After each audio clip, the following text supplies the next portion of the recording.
How you doing, everyone? Welcome back to Éire. My name is Ben. Hope you guys have had a good week. Time for another video. Let's have a look at the CF Moto 450 MT. It's a bike I've just picked up. Haven't really heard much about the CF Moto brand. We're going to get into it. We're going to have a look at the bike, find out what the features are, what makes the bike tick.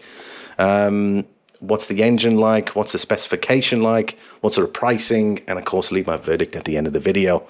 I hope this will be as informative as possible, but I'll leave a link in the description in case I've missed anything, and hopefully you'll reward me with a like and a comment. So let's get cracking and let's start off and look at this rather interesting bike.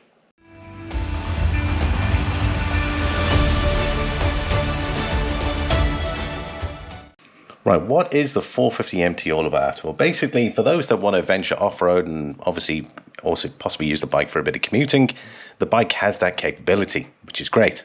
It also includes a lot of smart features, which we're going to get into later in the video. It is obviously an A2 motorcycle. That's one of its big plus points. So what is A2? For those that don't have a full motorcycle license, it means you can buy something like this and have a bit of fun with it, either way, on-road or off-road. And of course, it has that really good, awesome adventure styling. I have to admit, it is certainly a good looking bike here. So I'm looking forward to finding out a bit more about it. Right, some of its features. It features a mid-sized parallel twin.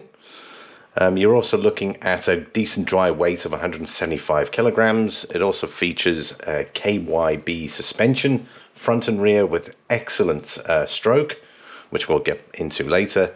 Wheels, you're looking at 21-inch on the front, 18-inch on the back, and the added bonus of being tubeless, which is very rare for a small bike these days. Dual switchable ABS, Bosch traction control system as well, which is pretty awesome for a small bike to have traction control. And it has a host of features, which we're obviously going to get into later in the video. Right, let's start with the engine. It's a parallel twin inline 4. It's 449.5 cc displacement. You're looking at a power of 32.5 kilowatts. That translates to about 44 bhp. So that's just within that A2 range at 8,500 RPM.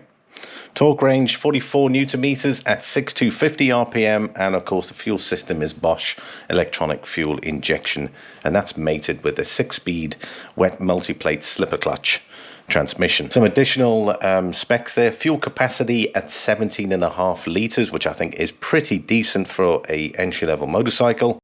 Ground clearance is 220 millimeters.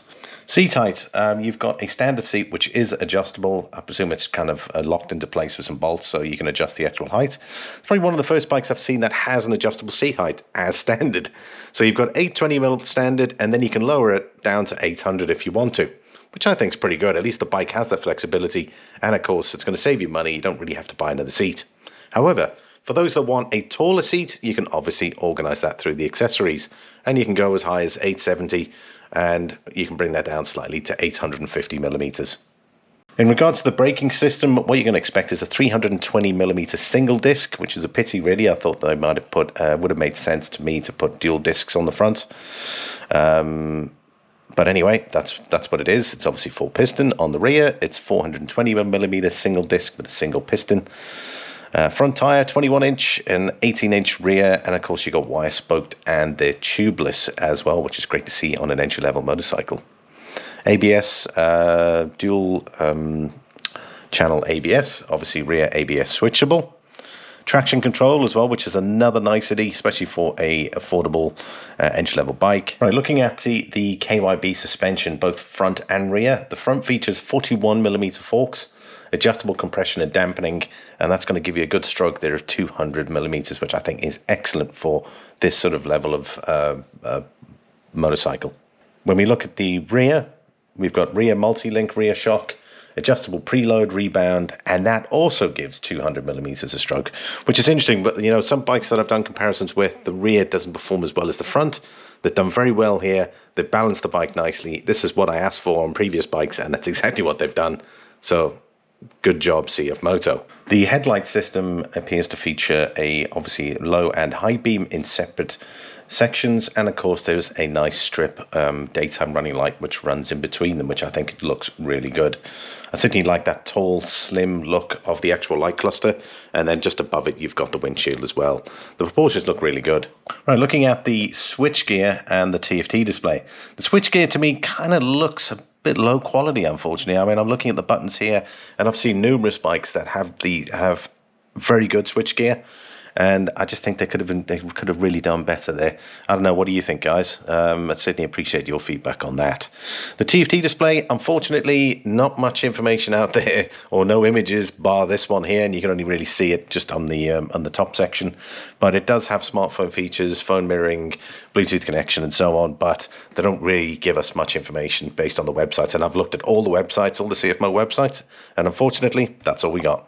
Let's look at some electronics. Now, what's also great is you've got dual channel switchable ABS on this bike, and of course you've also got the Bosch traction control system. Again, really great combination on an entry-level bike at this stature. A2 bike. Yes, it may not have all the power that you may necessarily want, but we'll have a look at the pricing range shortly. But for this sort of level of bike, great to have traction control, and of course it has that flexibility of the dual switchable ABS. Really good job, CF Moto. In relation to accessories for the 450MT, there are a host of accessories that you can add to your bike, starting with protective bash plates, 3-piece set luggage. You've got taller windshields, center stand, which I think is fairly important.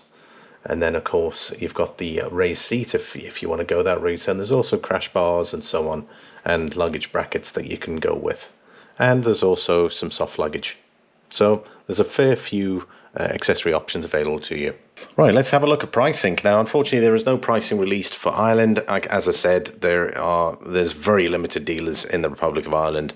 But however, looking at pricing in Europe and pricing in the UK, £5,699 is what the estimated pricing is going to be, and it's about €5,900 in Germany and Spain. So I don't think we're going to be much difference in Ireland. Fantastic price, considering that probably, if you look at the Honda NX500, which is probably its kind of competitor to a degree, you're looking at the up ends of €9,000.